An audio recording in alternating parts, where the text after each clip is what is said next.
Here we have a York LX series that just started up a few seconds ago. It's at my friend's other neighborhood. Here's a newer Rheem that obviously looks like mine's. Model number for the York is YCJ30S41S1EA. Serial number is W1F5793266. It's from 2015. That means it's a 2.5 ton unit. The wind is moving the fan blades for that Rheem.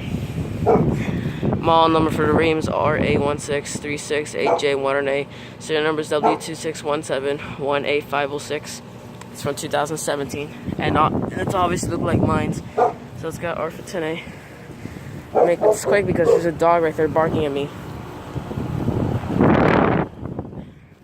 But yeah, 2015 York LX series and the 2017 Rheem heat pumps. And one straight cool unit just started up a few seconds ago. Over and out.